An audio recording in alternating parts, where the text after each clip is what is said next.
Cake is a gift increase risk. No, it's not very original and the fruitcake may never get eaten, but it won't increase risk. Holiday shopping and using Wi-Fi over an eggnog latte at the coffee shop will. That's why LifeLock does more than free credit monitoring services to protect you from identity theft. We have proprietary technology to detect a range of threats. And if you have an identity problem, we have a US-based team of specialists who work to fix it. No one can prevent all identity theft or monitor transactions at every business, but with LifeLock, you can shop till you drop and feel better protected, even if you do buy the fruitcake again. Right now, enjoy 10% off your membership as our gift to you. Go to LifeLock.com and enter promo code NEWS. At least 14 people killed, 17 injured in a shooting at a social services center in San Bernardino, California. Gunmen in military-style gear fled in a dark SUV. Police are surrounding a similar car now. Shots have been fired. 2 possible suspects reported to be down. 1 police officer wounded, expected to be okay. Intelligence officials examining a new video now supposedly released by ISIS. It shows the beheading of a man accused of being a Russian spy. It doesn't have the high production values that we typically associate with ISIS propaganda. It really has the feel of kind of the B team. 2 guys, one of them speaks in quite broken English and at times seems to struggle with what looks like a teleprompter or cue cards, or even his memory as he lays out this threat to Washington, New York, and then also Moscow, the Russian capital. Fox's Catherine Herridge in Washington. A battle over Obamacare heating up. Most Republicans maintain Obamacare has been a failure, and so the Senate is expected to vote Thursday to gut the health care law. By enacting this law, President Obama in Washington put our health care system, almost 1/6 of our total economy, under government control, and the consequences are now appearing to show up as totally disastrous. With the president threatening a veto, his allies like Washington Senator Patty Murray say this effort is all a waste of time. As we all know, this is a tired political effort to dismantle the Affordable Care Act and take Planned Parenthood down with it. It is at a dead end.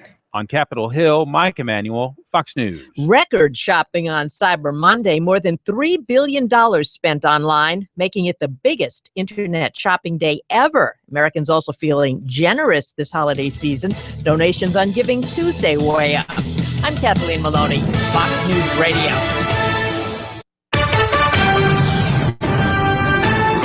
This is meteorologist Christy Shields with your forecast for WBLS. Tonight we'll have a low temperature of 35 degrees and see showers turning into flurries. During the day tomorrow, we'll only have a high temperature of 39 degrees with a breeze. We'll have some snow flurries as well. On Friday, we dry out. From WTAJ, your weather authority, I'm meteorologist Christy Shields for Newstalk 970 WBLS. It's that. Hey, friends, and a pleasant good evening. Welcome to Lions Live, the only network built by the players for the fans. Big dude Stephen Davis, Yaacov, Yisrael, and Skip Dreibelbis. And we are not a podcast. This show's not pre-recorded, so we're thankful to have you with us here, wrapping up the Penn State regular season here, giving a summary of Penn State sports by the players. And it's a rough weekend here past, guys. Penn State coming off a big loss. And we had lots of conversations. Penn State starting to shake and bake with its coaches, and plenty of things to talk about here tonight. So maybe we could go ahead and get things kicked off here, give a little summary about some things we noticed at the game, and talk about some things that are happening here at Penn State here in this next week here. On this first week in December. But before we get started, I have to wish my mom a happy birthday and let her know that I love her, because very happy birthday, Miss Travis. Yeah, so today's her birthday. Happy birthday. So I'm thankful. I'm probably one of the best guys. After I get the best mom in the world, you know. I'm just kind of prejudiced. I hear you. But I'm thankful. Lord gave me a good one. So anyway, all that being said, here, guys, we're coming off a tough loss here, and who wanted to kick things off here, giving a little summary about what we saw this past weekend. You got it, big dude. I'll try if I can. As everybody knows, we'll say Michigan State, and I was totally wrong. One, I will say convincingly, prohibitively, ignorantly, in every way, 55-16. Wow. Wow. 3 touchdowns for Connor Cook. It looks like some top rushers. Joe Holmes, 64-yard, and LJ Scott, 41 yards. One of the biggest plays to turn everything around. Demetrius Cox picked up a fumble and returned it 77 yards for a touchdown. And then Penn State, of course, tried to come back, cut the lead to, I think it was 34-16, 15. And after that, they just ran away. And it was 41-16 before you know it. When Malik McDowell intercepted a pass that bounced off his D lineman, they ran it back for 13 yards. And they just beat us in every sense of the game. I mean, everyone, again, I can't say it was necessarily lack of effort, but they just handed it to us in a bad way. And now we got to get ready for bowl season. We got to get some folks ready. And, of course, we are facing a big transition because our offensive coordinator, John Donovan, has been removed. Well said, Stefan. When I looked at the stats on this, Penn State actually had more yards passing than Michigan State at the end of the day. But, I think the biggest thing was just the turnovers. I mean, when you give the football up and you're giving away points, it's going to kill you. It's just going to kill you at the end of the day. I mean, when you look at the rushing yards, Penn State wasn't far behind Michigan State. I mean, this is, when it comes to the numbers, Penn State was in the game, but they just got these penalties, from penalties to turnovers. I think it's what killed us. Yaacov, what are you thinking? Yeah, I mean, I agree. I think, I think it was one of those games where we were just, they just got it together right now. I think we definitely got to, give Michigan State the credit because they are definitely on the move. I mean, they beat Ohio State twice in probably the last maybe 3 years. And, they're ranked, I think they're ranked 5th or 4th. That was a good team. I definitely think we got to give them the credit. I mean, they potentially could get in that playoff and, make a run. So, but, they did kind of, they just kind of showed us where we're at. I think it was just another indication. We kind of felt like Ohio State gave us some indication, Northwestern, Michigan, just kind of letting us know, like, we finished 500 in the Big Ten. We were 4-4. We're kind of in the middle right now, which, we can keep going up. But just kind of showing us that we're just not all the way there. But I definitely think that offensive coordinator was a big move for the program. And, Franklin's a great recruiter. And, I know if he can recruit players, he probably can recruit coaches. So, I'm looking forward to, seeing who we get and hopefully getting a blue chip coordinator in. Wow. Well, that's interesting. I mean, that's a pretty good transition into that. I mean, there's really only one way to say it, that we went back to the woodshed and we got a shellacking, I mean, that's all there was to it. And I wish Michigan State well. Hey, man, I hope they make the run and go all the way. Good for them. They're a great team, great coach, well played. They deserve that win, and happy for them. We're going to move on. We're 7-5. It's a tough season here. But, as a concern, we talked a little earlier during the week here when the shakedown started coming up here at Penn State with firing the personnel. And I'm going to throw it out there because this is my 2 cents with it. I don't know if it was a good idea to do that. I mean, here's a gentleman who was with Coach Franklin, coming from Vanderbilt. It was doing well for them down there. Okay.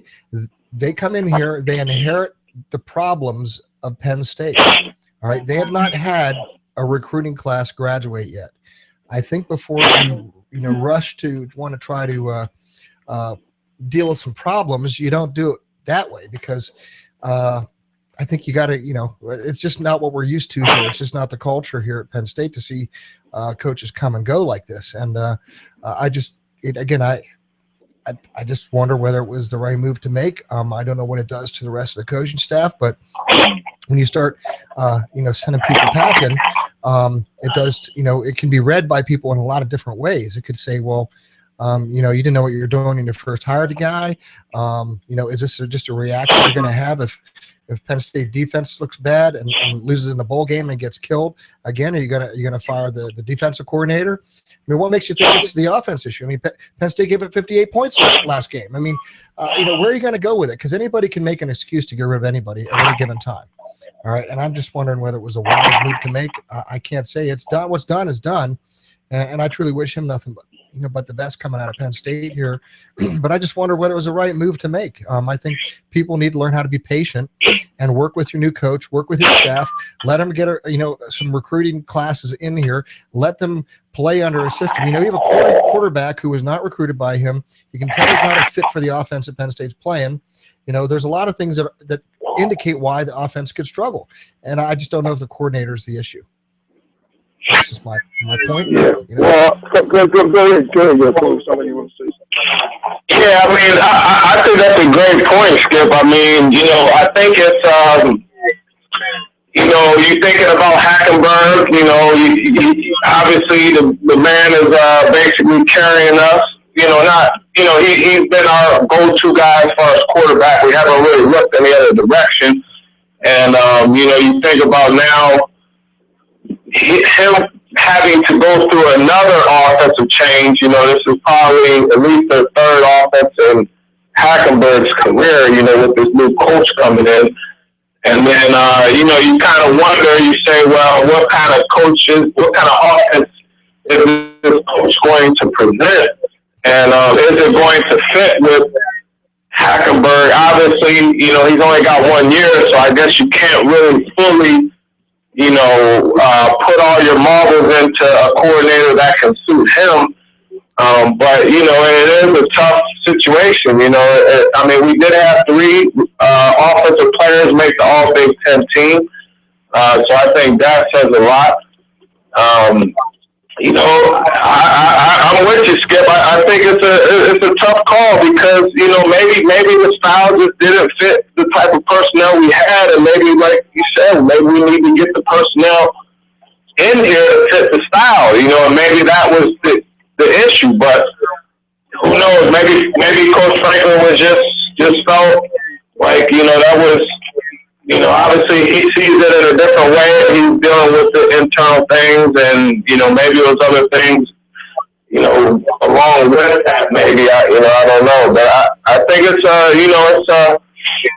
I think it made a lot of people happy, but, was it the right move? Hey, but I guess we just got to support the coach, and just kind of,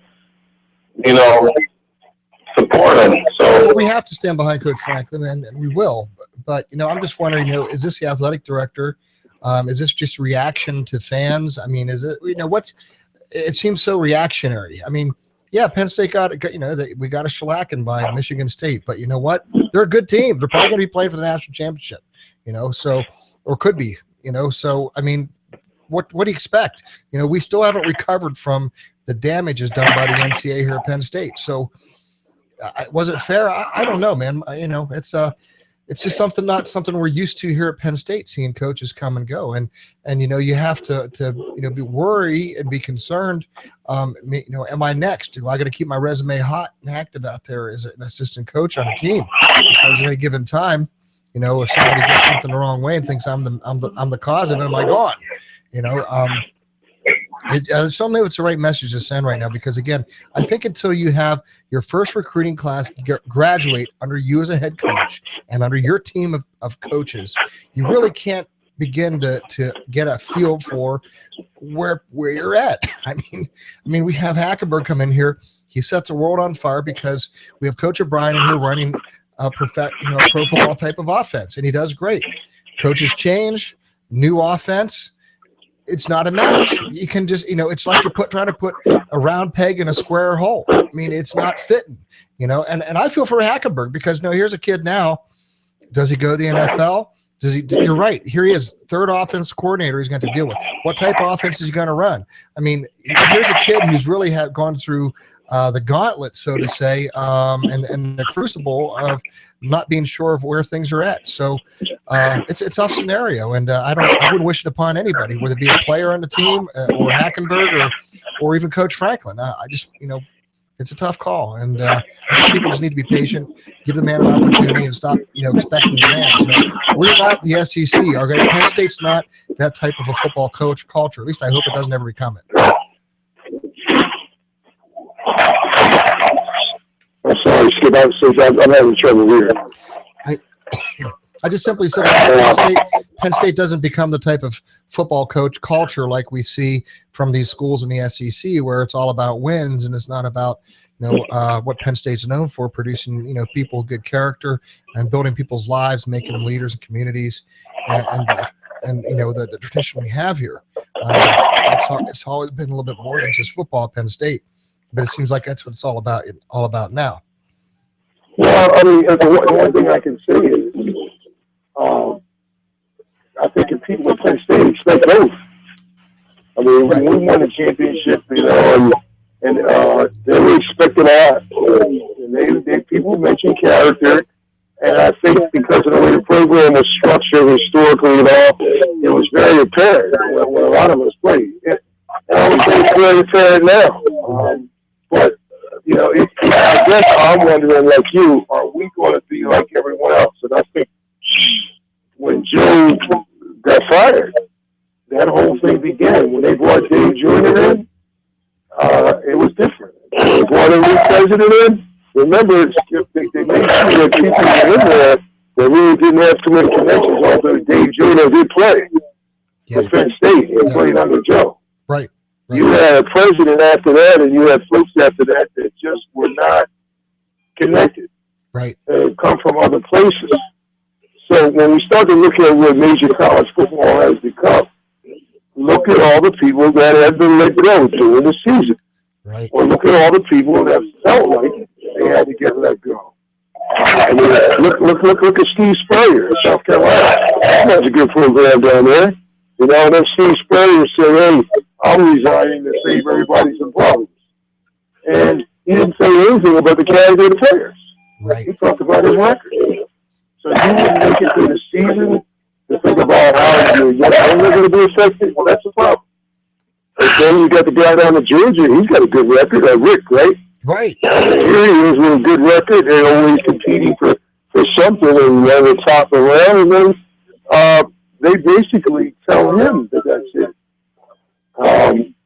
Not officially fired, but I think it came out that, hey, we're going to depart mutual ways, which is what they probably meant by, let's go into a new direction. We're going into a new direction. I'm not sure what your plans are. Right. Well, that means you're fired. Well, Stephan, you touched on something here, and it's something I think a lot of people didn't know either. And all I can say is shame on Georgia, because Mark Richt down there at Georgia, since 2002, there's been no coach who's had more players drafted in the NFL than Mark Richt. And they fired him. No coach in college football since 2002 has had more guys drafted in the NFL than this man, and he gets fired. I mean, where's the sanity in anything that's going on here to these people? I mean, what do they try? What do they want? I mean, I don't think they'll never have anybody in Georgia who's going to be good enough. All right. I just don't think they'll ever be satisfied. And, and I think that door is going to keep on spinning. And because how many other coaches would love to be able to boast and say, nobody's had more guys go to the NFL than through me since 2000. That's an outstanding statistic. Coach in college football love that should be. I'm not sure the background noise, but it's not here in the studio. I don't know any coach in college football who's going to have stats and numbers like that, where somebody's going to be satisfied. I mean, that should be job security. That should be something that says, hey, this is what's on my resume. This is why you should pay me more than the other guy. And yet this is what gets a guy fired. It just doesn't make sense. Nothing's making sense. 141-51 was his record down there in Georgia. 141. I think that's more understandable, like I said, in this particular place, Skip. I mean, I think the only thing that is very difficult to debate with Coach Donovan, I mean, look, when you look at the overall statistics, I would have let him finish the entire year. I would have personally. And again, like you said, they didn't lose to just one good team. They lost to 5 good teams. Right. And they beat a few good teams in the process, but they were ranked 101st in FBS in scoring, 106th in rushing, 82nd in passing, and 108th in total offense. Now, in addition, the team was 125th out of 127, and FBS teams in third down conversion for a very sultry 28.1%. So it's difficult, but I guess we were asking ourselves, what is college football all about? And I think, Skip, the answer to your question is about the University of Georgia. Is those people down there are not writing checks about who goes to the NFL. It's not why those people write those checks. And athletics, again, reports to the president's office. So the president, one of the major jobs of a college president is to raise money, is to have an increase in endowment every year and create more money in endowment in an environment that's a difficult environment in a lot of ways, because of a struggling economy. Right. So, my question would be: if somebody wrote it in an editorial, like you said, you fire the offensive coordinator, you fire the head coach. Now, does the president get fired over not being able to boost the program? The guy at Rutgers just fired the AD and the coach. Fired the AD, fired the coach. And these are two people he hired. He hired them after a controversy without even thinking. He hired an athletic director that had a historical track record of abusing players. Should he be fired? Makes you wonder. What do you think? Well, I mean, that's a tough call. I mean, I think, it's a lot of things involved. I was a head coach, on the high school level.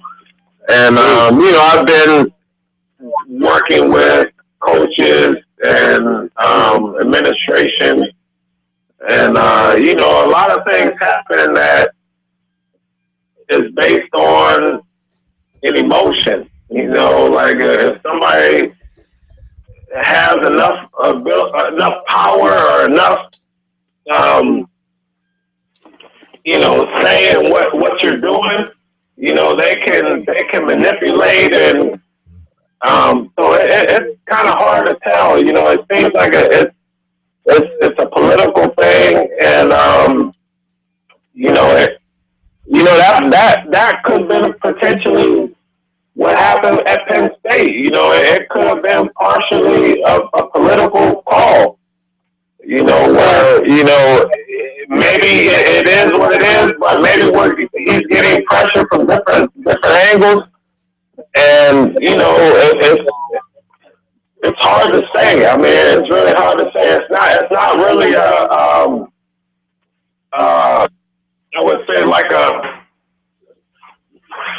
balanced system. It kind of just goes the way it goes. Like we talked about Joe Pa, and I mean, how could you ever possibly think that he should be fired or be treated the way he was after all he's done for the program?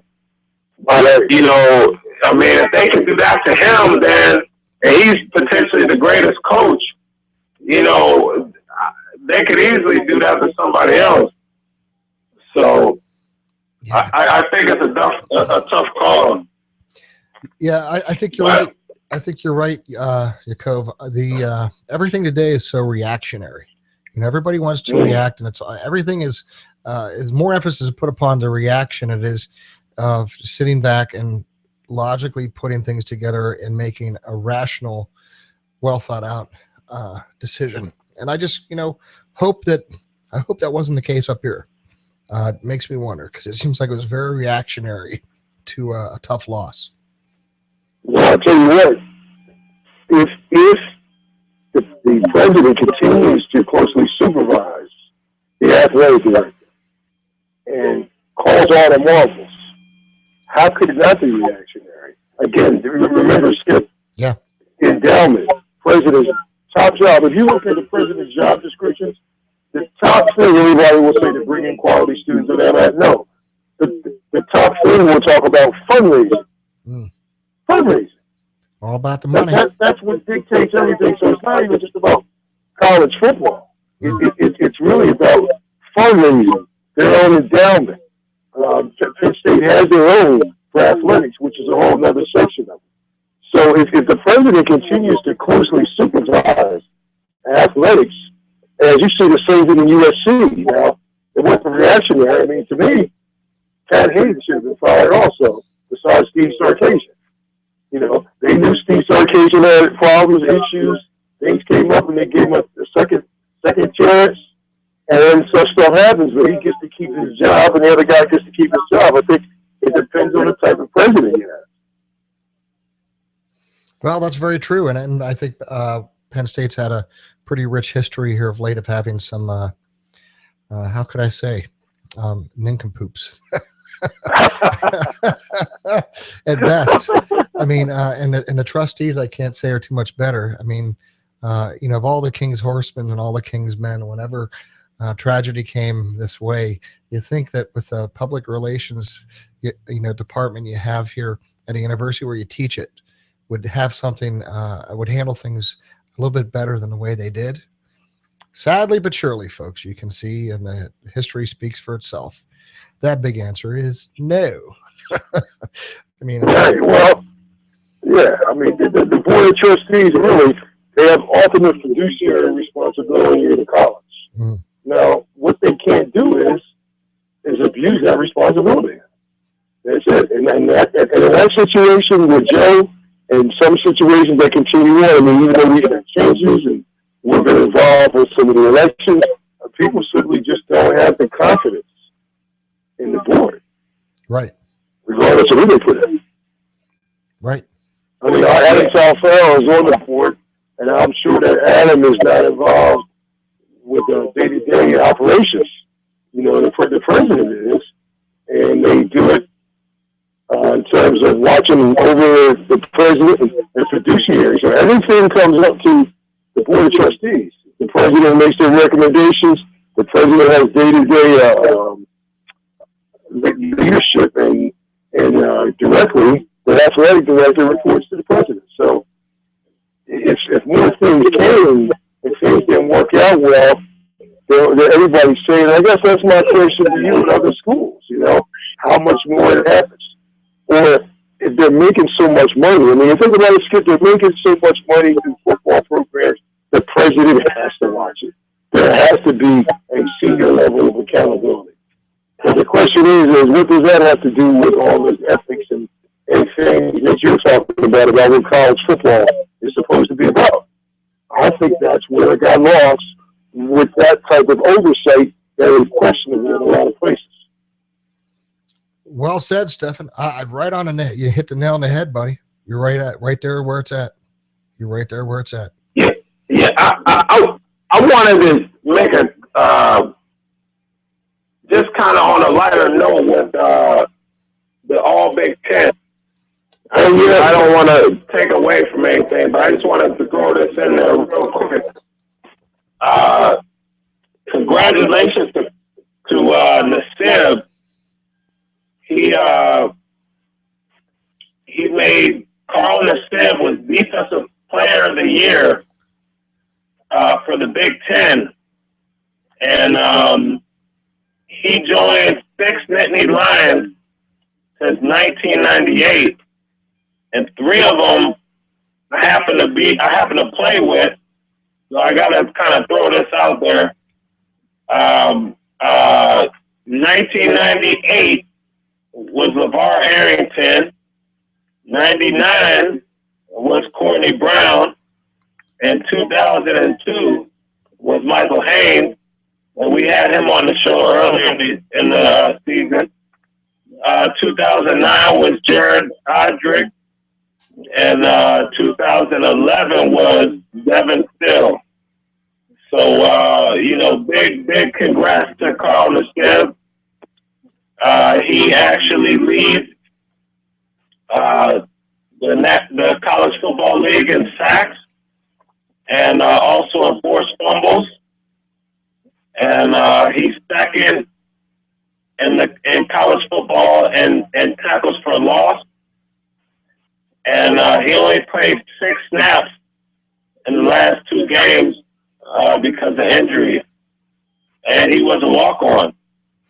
So big congrats to Carl Nassib. I just wanted to throw that in there because he made us proud.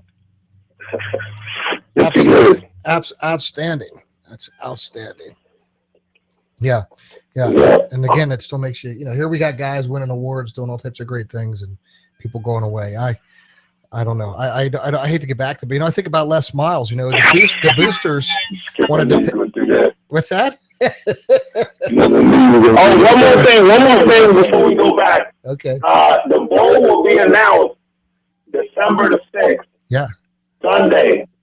That'll be an announcement of the bowl game for Penn State. And this is the 46th bowl in our history. And we are the 9th highest team as far as bowl appearances. So it'll be Sunday, December 6th. We'll find out what bowl we're going to be in. Yep, I heard that, Yaacov. Yeah, it'll be interesting to see where we wind up. Hope we have some choices. It's a fun time to get the guys to get a chance to go somewhere and get some benefits of having some time away from Penn State in a nice environment. But I do want to get back to this because the boosters at LSU wanted to pay Les Miles $15 million to go away. Yeah. Wow. I think about that. $15 million just to say, hey, we don't want you around no more. Mm-hmm. Where's the sanity in any of this, man? Where's the sanity? Well, you see, that's what I'm saying, Skip. If you're going to make a decision like that, and you're going to pay $15 million for somebody to go away, and you can do that without thinking, then doggone it, pay these kids for playing college football. Right on. What's the problem? Pay them. Yeah. Okay, if that's what you've made the game. That's right. That's what it comes down to. That's what you've made the game. Yeah. Those kids deserve to be paid. Absolutely. There's guys out there we know who are crippled and hobbling and had surgeries and everything as a result of playing football. I mean, where's the compassion for them? Oh, you got a degree. Wonderful. Oh, we'll help you get a job. Okay. Well, it's not like the NFL where these guys at least have a pension and they have insurance to care for them and to take care of them once something happens in their life. A lot of these guys have insurance policies. If they get hurt in such ways they can't play, they have a paycheck. Nothing like that. These guys here. Nothing happened here. No, not college football. But $15 million. Do you want to pay a coach $15 million just to say, hey, we don't want you around no more? You're right on, Stefan. Might as well pay all these players, but the biggest, exactly, you should pay them. And the best way to make that happen is by dismantling the NCAA. Because I know we touched on that too. These jokers here have no accountability to anybody. They've never been audited. Nobody wears all the money goes. All right. Where's the transparency? They want to hold these schools accountable and have these capricious, stupid judgments they make on them. And there's no set standards for what type of penalties to impose based upon the degree of the penalty. And these jokers here are accountable to nobody. But where's all the money? It would be nice if they would start a union for the NCAA. I don't know how they would do that, but I mean, it is like you said, like it comes across as being an academic and scholarly thing, but at the same time, it's so much business transactions going on, and a lot of times these business transactions are bigger than the NFL transactions. Yeah. These are college level. So how can you have a transaction bigger than the NFL and not have a union? And the NFL has a union, but the college doesn't. But you're having transactions, you're having payouts. I mean, it's a lot of things that college does that, like, is over top of what the NFL does. And you know, it's I don't know. It's a tough. It's hard to put a finger on it. Oh no, it's not. It's called the NCAA. We got the finger. We got the finger. Right, well, the problem is nobody wants to. Here's the thing, Skip. I mean, don't forget. They went through. Remember what Northwestern went through with their fearless leader. Everybody talks about one of the most courageous players been in college football in the last 10 years. Well, King Coulter. Don't forget. King Coulter was one of the ones that led the charge. That tried to go under a national union to put the NCAA football under a national union, and it got to actually a corporate vote where they voted it down. So, and you know, when we played, Skip, it was in our contracts, in our scholarships, that we were not allowed to unionize. That was one of the activities that we were not allowed to do. When I go back and read my national letter of intent, it did not permit such things. As things became more and more sophisticated, that type of language couldn't be in there. But everything has been put together has stopped it. Wow. You know, so, but just look up when you get a chance. Look at King Coulter. There was a big distraction in Northwestern student life. I remember it because they. No, I remember it.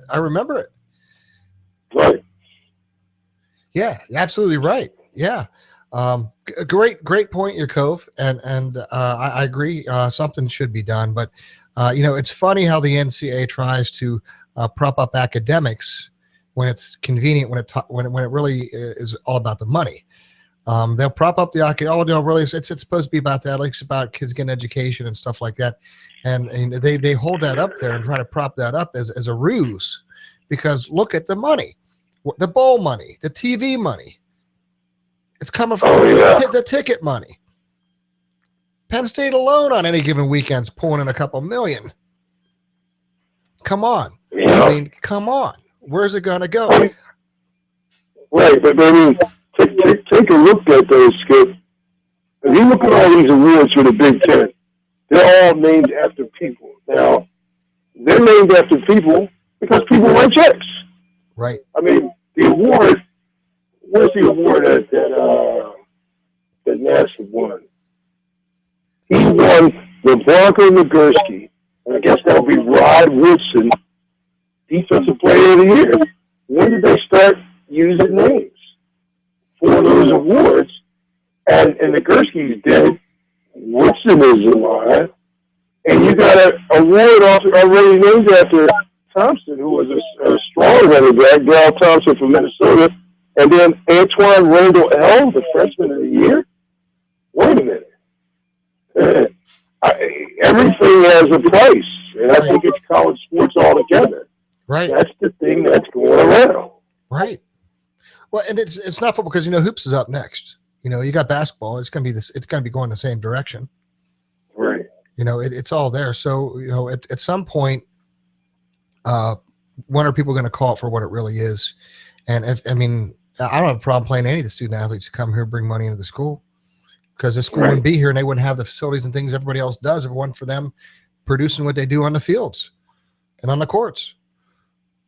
You know, that's what it's about. So, I mean, fair is fair. But, you know, they've been – a lot of these schools have been raking in the cash off of the backs of a lot of guys for it's over 100+ years now. All right. And things need to change because now, I think above all else, anything, there needs to be transparency at all levels, especially with the NCAA. And you know, that we really don't need the NCAA anymore, because I think all you need to do is have your conferences, maybe have one big independent like Notre Dame, but you know, the conferences set their rules and you abide by them. You draft up penalties ahead of time that if you do this, you get that, for whatever type of possible scenarios you can get up. So, you know, when you cross that line, this is what you're getting. All right. And then it's not some capricious, you know, joker coming from an organization saying, well, I'm going to whack you with this because I think this is what we need to do. You know where it's at. And then you play by those rules. And here's the other thing that I could understand again this year in the NCAA. I mean, I'm busting them hard because I think they're schizophrenic because they're worried about concussions, right? They're having these rules about targeting players and they're tossing guys out of games, trying to say they're targeting guys, hitting them in the head, you know? And I've seen some of the replays of this. I'm like, no, that Joker wasn't trying to hit him. And some are. I did see a game where a guy did try to crack somebody intentionally. Okay, I understand that, all right? But why, on a kickoff, do you penalize a team by bringing the ball to the 25 because they kick it into the end zone? You're reducing the concussions because you don't have the return. So what do? Oh, we want the return. So you're going to penalize them where you have more opportunity for violent collisions and a kickoff than you do out of any other play in college football. The kickoff is where you have two teams running at one another as fast as they can to try to block or to tackle. All right. And what do? They penalize a team by giving the ball to 25 to kick it in the end zone. None of it makes any sense. No. Yeah, no. I mean, I guess my question is, what about the targeting? How do you teach your DBs and linebackers to tackle and intimidate and get punishment without some type of force? I mean, what do you do? Maybe that's the problem. Maybe we have guys that are confused. You know, I see a lot of this grab, but nobody's tackling. You know, everybody, like Vince Lombardi said, grab. It seems like that's all you can do with this new way of tackling. Yeah, I mean, I think that's a good point, big dude. I think, you know, going into Michigan State, it's kind of hard, and I think we know as a player. I mean, I remember my senior year going into Michigan State. You know, we actually had a losing season that year. You know, I don't know how the community and the fans and the public thought, but internally on our team, you know, we quit. You know, I wouldn't say the defense quit, but I would say the team quit. And, you know, and that's something that disappointed me, you know, as a player to see our team actually quit. But obviously, you know, we're human just like any other school. But, you know, it's kind of hard to tell. You know, I think at that point, you know, we played Michigan State. My last game, we played Ohio State, which was ranked number 1, and we actually went to the last second against them, and it came down to a field goal that we missed. If we would have made it, we would have won. And they were actually a better team than Michigan State. So, you know, I think it was just, it's kind of hard to tell. Like, I think internally, if that team mentally was just thinking about the bowl game, or maybe was upset with the offensive coordinator, or, you know, just not in it, you know, it's kind of hard to tell because that definitely wasn't characteristic. I mean, you saw that big, maybe who was a center, offensive lineman was like almost 300 pounds, was in a shotgun, and got a handoff and ran for a touchdown. I mean, that you know, in a big game, that would not happen. You know, but maybe because it was, you know, we were thinking about something else. We were, you know, things are going on, you know, that had happened, and it was just kind of like an embarrassing thing. And I even remember seeing Blackledge getting on the media talking about how it was embarrassing. So, you know, it's kind of tough to say. You know, the last game of the year, they already knew they're going to the bowl game, and if they win, it don't matter. If they lose, it don't matter. You know, so it's a tough call. Well, I mean, I guess what we've got to look at is maybe quickly transition before we pick some games here. I guess there was championship games this weekend, but, you know, I mean, where do we go now with Penn State? I mean, Does Coach Franklin, do we think he should go ahead and try to get an offensive coordinator now? Apparently they said it's a national search. To me, it doesn't make any sense to do a national search before this game. It's almost like he may as well run the offense for the bowl game. Well, you'd hope that he does and take your time. Yeah, why not? Great idea. Yeah, I mean, if you take a look at it, think about the energy and the synergies and back to what that might be. You know what? I don't know how I could have done that. I just did something. I think that might have been me. It just is. It's incredible just to see people not seeing anything to do with team synergy. And you know what? In some ways, you know, you do what you have to do. And I guess in this environment, Skip, that we will always be. And that's why it's like you wonder, you know, because that's one thing about college football. I kept saying to myself at some point in my career that I make a mistake, and I kept saying to myself, maybe that's what I should have done.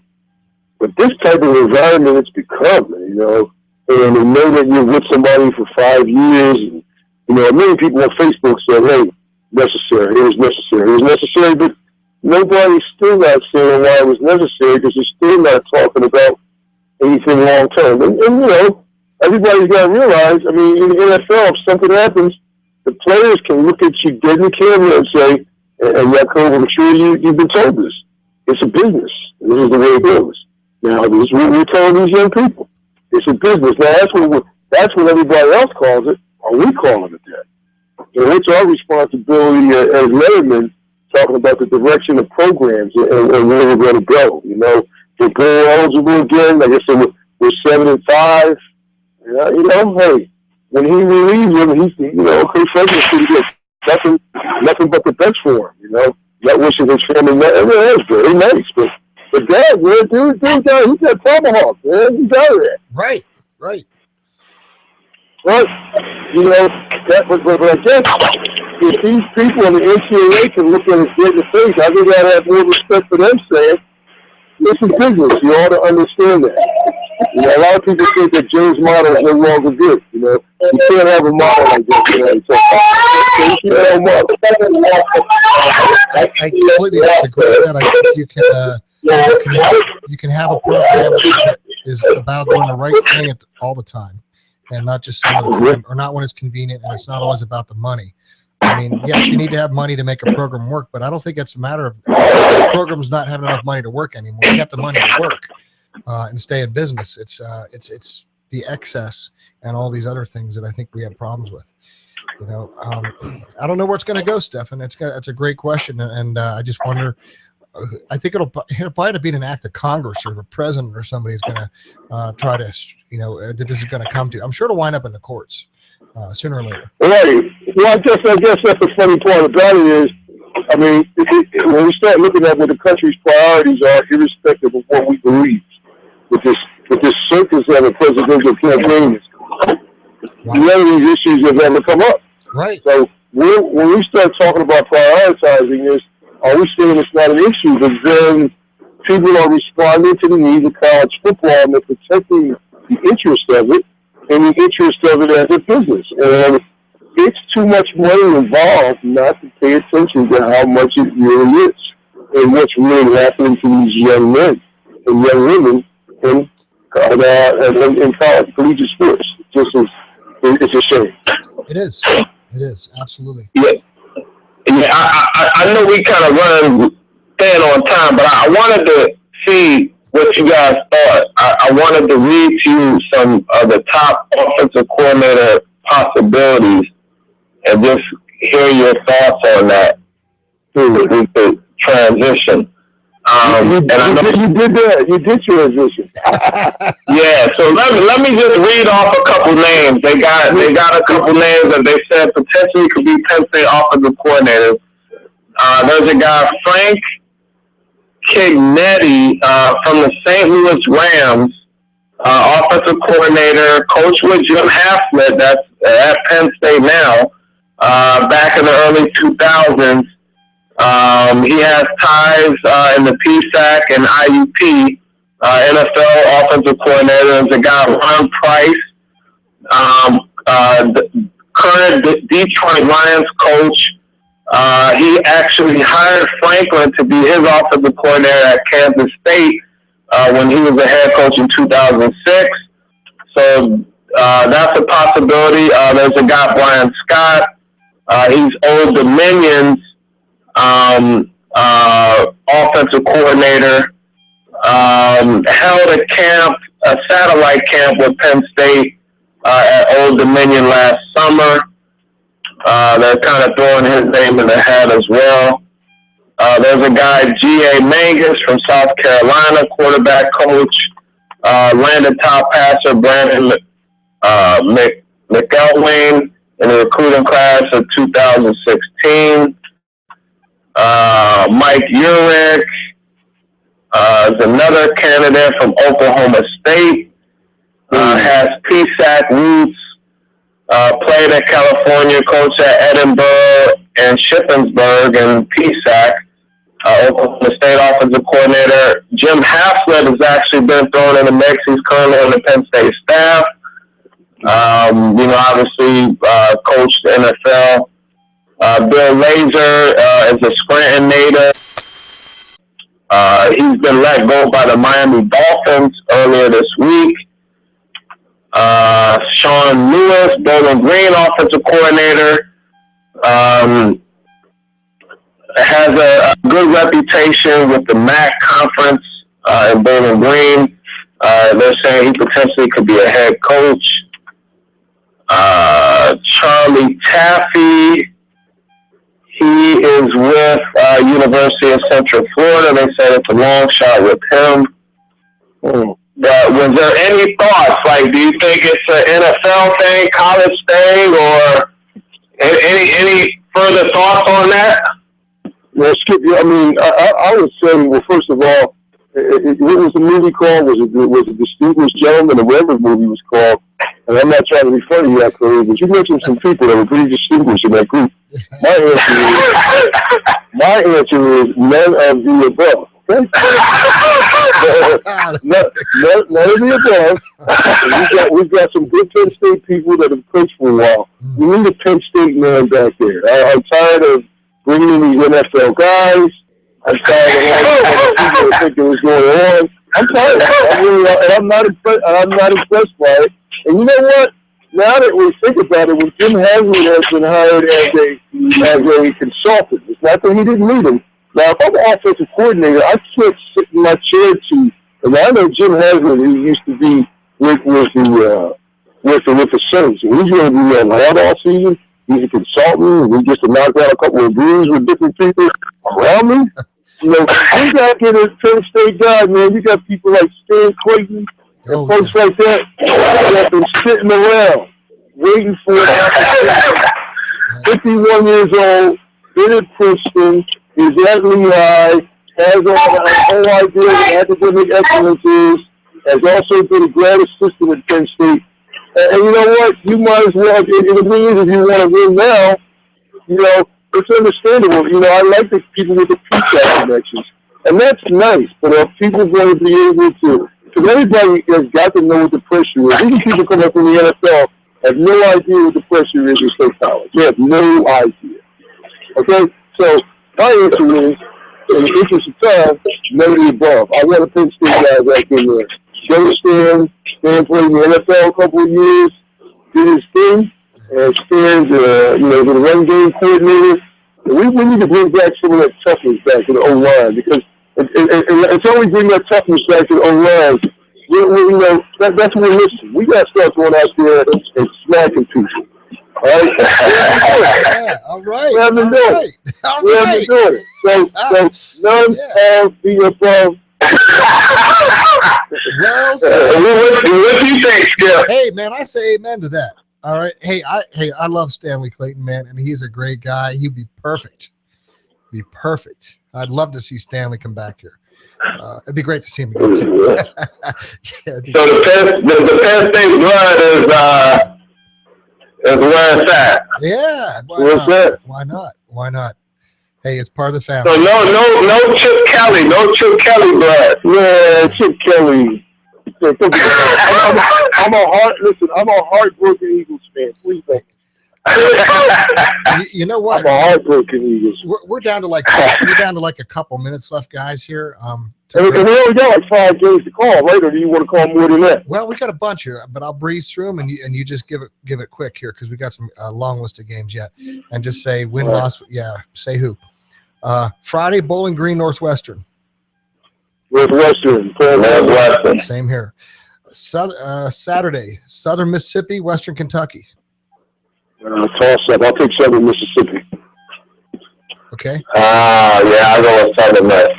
Okay. I'm going Western Kentucky. Don't know why. Okay, now right here we go. 22, ranked 22 Temple at number 19 Houston. I think Temple wins the AAC championship. I think this is Temple's year. Yeah, Temple is on fire right now. There we go. I never thought I'd say go Cherry white, go Cherry white. Right. And a loss doesn't even matter to Temple. They still are fighting. Yeah, I gotta give it to them. They're just doing their things. All right. Hey, we got Texas at Baylor. Baylor. Yeah. Baylor. And here we go. Georgia. Charlie Strong might be going after that. That could be. Yeah. Georgia at Georgia Southern. Georgia sticks up for their coach. Yep. Georgia. Yep. New Mexico. Georgia. Yep. New Mexico State, Louisiana Monroe. I have no idea. I don't know who Louisiana is. So New Mexico State. You got it. Yep. I'm on that one. Yeah. Okay. Texas State and Arkansas State. I have no clue. All right. I'll go with Arkansas. Hey, I'll go with Arkansas State. Fred Barnett from Arkansas State from the Eagles. My old favorite team. Arkansas Fred. That'll work. You got Troy at Louisiana and Lafayette. Louisiana Lafayette. Okay. Yeah, I'm with it. All right, we're down almost a minute here. Appalachian State at Southern Alabama. Appalachian State, first to win reputation, they win big games. There you go. Appalachian State. All right, I'm with you. Air Force at San Diego State. Ooh, I think Air Force is wishbone beat San Diego State. You know they've improved. Sure. I'm gonna go with San Diego State. They kind of almost put the whooping on us. Wow. Yeah, well, we want, you know. I mean, they got lucky. All right. USC Stanford. I'm going to take USC, man, finishing a tremendous year and knocking Stanford out of a major bowl game. Wow. Okay. I'm going to go with Stanford. That hardball blood is too much, too strong out there still. Yeah, I'm on Stanford. Hardball David, what you call it? Well, you know, hardball has a legacy out there. Yeah, but David, what's his name? David Shaw. Yeah, I'm the top 5 coaches in college football. I just think Southern Cal's on the roll. I think it's going to be cool. We got North Carolina, Clemson. There we go. Yeah, what's on that? BYU and TBD. Who is that? To be announced, yeah. I guess. Yeah. What about how about number 2 Alabama versus Florida? Does Florida have a chance in the SEC championship? Florida? No, not right yet. Todd's gonna. Okay. I'm gonna take them also. Now skip with number 4 Iowa versus number 5 Michigan State. Game to watch, man. This is gonna be a great game to watch. Hey, I'm going for Iowa, man. I know Michigan State got all the playoff experience. They got all the, they beat up Ohio State, but I mean, I think Iowa's an underdog, but I'm going to go for Iowa this game. Okay, well, I'll tell you what, Michigan State is just, they won the big games, not just experience, but boy, to beat all the teams they've beaten, I just think they're on a roll. I think Iowa will play good first half, second half. Michigan State, their defensive lineman, Calhoun, is probably one of the best defensive linemen in college football in the last 3 years. On the inside. I mean, you got Nash, but this guy Calhoun, I don't know if this is a tackle that's played with number 89, Calhoun. He's a monster. Wow. Well said, Stefan. I think I'm with you on that one. think that's who's going to play in that game. So it's going to be interesting to see how it all plays out. Did I miss any games? No, that's our Army and Navy. They play next weekend. I didn't. Yeah, it's the next weekend. That's next weekend. Yeah, and that's what I was noticing. I was looking at my schedule. I'm like, oh, that's December 19th. BYU's playing somebody. I don't know. And then really weird here. Here's a weird one too. December 24th, Middle Tennessee and Western Michigan. That's not till the 24th. I wonder why I scheduled it there. But that's. Yeah, well, I don't. It's getting no offense to either institution. I don't think people will be putting roadblocks up for that game because it's. Yeah, I know. So give me the coin so I can flip it, man. $19.50. There you go. That'll work. That'll definitely work. Wow. Well, it's going to be another fun-filled weekend of football, and we'll probably take a week or so off here till we get closer. We figure out what's going on with the bowl game here, and maybe the week before the bowl, and afterwards we can pick it back up again if that's good with you guys. And it's good with me. Just remember the none of the above. The none of the above campaign, Yaacov, you broached a very sensitive subject, and I will give a very sensitive answer. And I like it.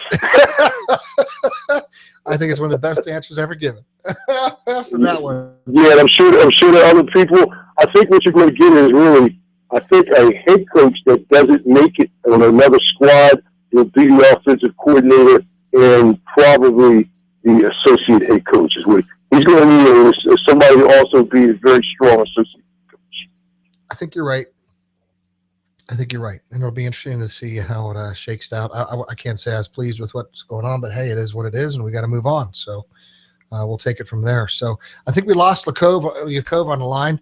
I think his call dropped out, but it's we'll be moving in through the holiday season there. So hope everybody's safe out there. We got to thank everybody for joining us throughout this season here. It's come and gone fast, and it's been more fun than I should be allowed to have, Stefan. And I'm so thankful for you and Yaacov being here each week, and it's been a blast. And we'll, Lord willing, keep it going forward here as time goes. We'll have more to talk about in the days to come. So it'll be great. And any parting thoughts or final comments? Well, I think that I know we have 75 season again. Probably not, cosmetically the season that we wanted if you take a look at it. But like we said, Skip, cosmetically, things don't win bowl games. They don't win championships. It's about getting it done. And I think for the most part, we got it done. Every loss we had, we lost to 5 good teams. I think that the fans and the alumni and the boosters and Letterman really need to be patient is what I say as well. The only thing I would say is the removal of the offensive coordinator puts the focus on the head coach, which is what I don't like. Right. The way the business thing works. In the game, I don't know how many of you have played out there, the game of Kurt Plump. When you pull a straw out, the pressure starts dropping to the bottom. There's all these straws, and then there's cylinder, these marbles. Well, we have taken a couple of straws out of this game of Kurt Plump. They keep coming out, and coach will be on the clock, and we don't want that. So I want a strong offensive coordinator and an associate head coach that is going to have his back, and I'm sure this gentleman did. And like you said, I'm with you, Skip, that come on, college football and college sports. Let's not lack integrity. Let's not just say this is a business, even though we know it is. And bringing in students and competing against other institutions to make sure that we have money and other things. It is about a business about who gets the students. And it's about a business not only about who gets them, but who keeps them, how many people will retain them, because you get value in keeping students. Every student has a dollar value that you keep. Okay? The football program is different because we're building a community. We are building lives for these young men. And when Joe passed away, it had his funeral. Okay? We were all there. What I saw in that funeral and what I saw in all those different things, 1,200 gentlemen working hard, accomplished from 1966 all the way to 2011. And all that we are today as men because of what he did. People may not agree, but that's what we're looking for. He had a great winning record. He won 2 national championships. He didn't win 10, but it's what he did and what happened. And I was very fortunate, Skip, and so you would be on that race too. Right. So college football isn't just about who you are.